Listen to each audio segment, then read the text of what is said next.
ಅವ್ರಿಗೆ ಸತ್ಯ ಆಗ್ತಾ ಇಲ್ಲ. ಇವ್ರ ಅಜೆಂಡಾ ಏನಂದ್ರೆ ಸರ್ ದುರಾದೃಷ್ಟ ಏನ್ ಗೊತ್ತಾ ನಿಮ್ಗೆ ಸಭಾಪತಿ ಅವರೇ, ಆಮೇಲೆ ಸಿದ್ದರಾಮಯ್ಯನವರ ಲೆಕ್ಕ ಅಲ್ಲ, 125 ಕೂಡ ಸಿದ್ದರಾಮಯ್ಯ ಕೊಟ್ಟಿರುವ ಲೆಕ್ಕ ಅಲ್ಲ. ಇವರು ವಾರ ರೂಮಲ್ಲಿ ಕೆಲವರು ಕೂತ್ಕೊಂಡಿದ್ದಾರೆ, ನಾವು ದೇಶದ ವಿರುದ್ಧ ಮಾತಾಡೋರು, ಅವ್ರು ಬರ್ಕೊಟ್ ಲೆಕ್ಕ ಇತ್ತು. ಇದು ಸಿದ್ದರಾಮಯ್ಯ ಲೆಕ್ಕ ಅಲ್ಲ, ಇದು ಕಾಂಗ್ರೆಸ್ಸಿಗರ ಲೆಕ್ಕ ಅಲ್ಲ, ಇದು ಕಾಂಗ್ರೆಸ್ಸಿಗರ ಲೆಕ್ಕ ಅಲ್ಲ, ಇದು ಸಿದ್ದರಾಮಯ್ಯನವರ ಲೆಕ್ಕ ಅಲ್ಲ, ಕಾಂಗ್ರೆಸ್ ಲೆಕ್ಕ ಅಲ್ಲ. ಹೇಳಿ ಸರ್, ಈ ರೀತಿ ಹಠ ಮಾಡಬಾರದು ಮುಖ್ಯಮಂತ್ರಿಗಳು. ವಾಸ್ತವಿಕವಾಗಿ ಇದು ಕಾಂಗ್ರೆಸ್ ಲೆಕ್ಕ, ಸಿದ್ದರಾಮಯ್ಯ ಲೆಕ್ಕ ಅಲ್ಲ. ಇವರು ಸರ್ಕಾರದಲ್ಲಿ ಕೆಲವರು ಆಯ್ಕಟ್ಟಿನ ಜಾಗದಲ್ಲಿ ವಾರ್ ರೂಮಲ್ಲಿ ಕೂತ್ಕೊಂಡಿದ್ದಾರೆ, ದೇಶದ ವಿರುದ್ಧ ಮಾತಾಡುವುದೇ ಅವ್ರ ಗುರಿ. ಇದು ಸರಿಯಲ್ಲ ಸಭಾಪತಿಗಳೇ, ಯಾವ ದೃಷ್ಟಿಯಲ್ಲೂ ಕೂಡ ಸರಿಯಲ್ಲ. ಉತ್ತರ ಕೊಡೋದಿಲ್ಲ ಅಂತ ಯಾಕೆ ಹೇಳ್ತಾರೆ ಅಂದ್ರೆ ನಾವು ಕೇಳ್ತೇವೆ ಅಂತ ಹೇಳಿ ಅವ್ರು ಉತ್ತರ ಕೊಡೋದು ನಡೆಯಲಿರ್ಬೇಕು. 2.5 ಗಂಟೆಗೆ ಕಾಲ ಬಿಟ್ಟಿದ್ದಾರೆ. 10 ಗಂಟೆಯಿಂದ 1.5 ಗಂಟೆ ಅಂದ್ರೆ 11, 12, 3.25 ಗಂಟೆ ಉತ್ತರ ಕೊಟ್ಟ ನಂತರ ನಾವು ಕ್ಲಾರಿಫಿಕೇಶನ್ ಕೇಳ್ತೇವೆ ಅನ್ನೋ ಕಾರಣಕ್ಕೆ ಅವ್ರು ನಿಲ್ಲಿಸ್ತೇನೆ ಅಂತಾರೆ. ಇದು ಸರಿಯಲ್ಲ, ತಾವು ಆದೇಶ ಕೊಡ್ಬೇಕು. ಇದು ಸರಿಯಲ್ಲ, ಇದು ಸರಿಯಲ್ಲ ಸಭಾಪತಿ ಅವರೇ, ನೋಡಿ ಇದು ಸರಿಯಲ್ಲ.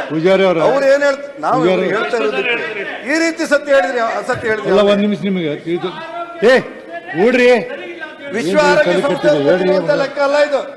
ಕಾಂಗ್ರೆಸ್ಸಿಗರಿಂದ ಈ ಅಂಕಿಅಂಶಗಳು ಬರಲಿಲ್ಲ, ಸಿದ್ದರಾಮಯ್ಯನವರಿಂದ ಈ ಅಂಕಿಅಂಶಗಳು ಬರಲಿಲ್ಲ. ಅವರ ಸರ್ಕಾರದಲ್ಲಿ ಕೆಲವು ಅವ್ರು ಕೊಟ್ಟಿರುವಂತ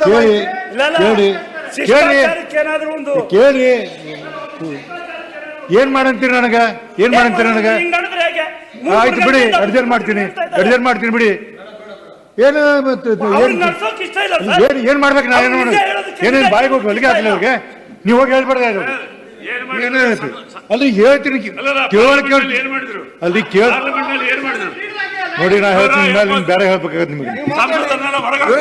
ಮಾತಾಡೋದೇ ಬೇಡ ಅಂತ ಹೊರಗಾಕಿ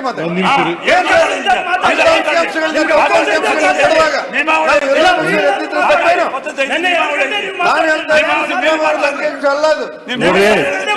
ಕೆಲವು ರಾಷ್ಟ್ರಗಳಲ್ಲಿ ಶಕ್ತಿಗಳ ಕೈ ಕೊಟ್ಟಿರುವಂತ ದೇಶಕ್ಕೋಸ್ಕರ ಇಡೀ ಅವರ ಭಾಷಣ ಚುನಾವಣಾ ಭಾಷಣ ಬಿಟ್ಟರೆ ಬೇರೆ ಇಲ್ಲ. ವಿರೋಧ ಪಕ್ಷವರಿಂದ ಜಾಸ್ತಿ ಆಯ್ತು, ನ್ಯಾಯ ಅಲ್ಲ ಇದು. ನಾ ಹೇಳ್ತೀನಿ ಕೇಳಿ. ವಿರೋಧ ಪಕ್ಷ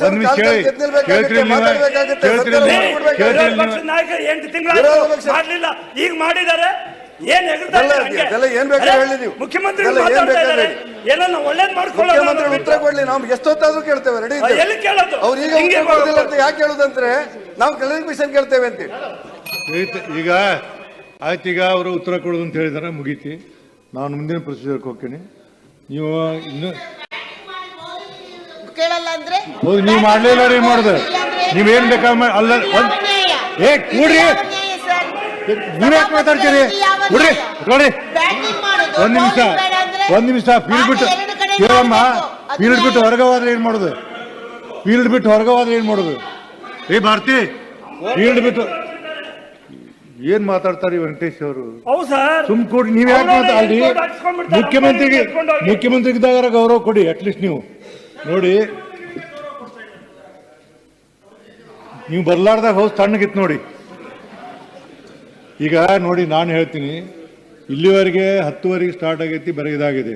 ಮತ್ತೀಗ ಅವ್ರು ಮುಖ್ಯಮಂತ್ರಿಗೆ ತರ ಡಿಸ್ಟರ್ಬ್ ಮಾಡಿದ್ರೆ ಅವ್ರು ಉತ್ತರ ಕೊಡೋಲ್ಲ ಅಂತ ನಾ ಏನು ಮಾಡೋಕ್ಕಾಗೋದಿಲ್ಲ. ನೀವು ಕ್ಲಾರಿಫಿಕೇಶನ್ ಕೇಳೋ ಅವಶ್ಯಕತೆ ಇಲ್ಲ. ಆಯ್ತು, ಮಾತಾಡಬೇಡಿ, ಬಿಡಿ, ಮಾತಾಡಬೇಡಿ. ಅವ್ರು ಉತ್ತರ ಕೊಡೋ ನಾ ಹೇಳಕ್ಕಾಗೋದು. ಆಯ್ತು, ಇಷ್ಟವರೆಗೆ ಕೊಟ್ಟಾರ, ಅಷ್ಟು ಮೇಲೆ ಮುಗಿದು ಕೊಡ್ರಿ. ಆಯ್ತು, ಪ್ರಶ್ನೆ ಹತ್ರ ಕೊಡಿ. ಯಾವ್ದು ಬಾಕಿ ಇಲ್ಲ ಸರ್ ಅವ್ರ ಹತ್ರ. ಇಲ್ಲ ಅಲ್ಲ, ಅವ್ರ ಹತ್ರ ಯಾವ ಚೀಟಿ ಬಾಕಿ ಇಲ್ಲ, ಅದಕ್ಕೋಸ್ಕರ ನಾನು ಮಾತಾಡೋದಿಲ್ಲ.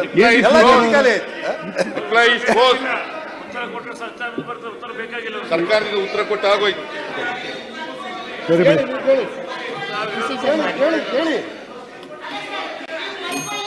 ಬರ್ಕೊಳ್ಳಿ ಅಂತ ಹೇಳಿ ಬರ್ತದನ್ನ ಏನ್ ಮಾಡುದಿಲ್ಲ.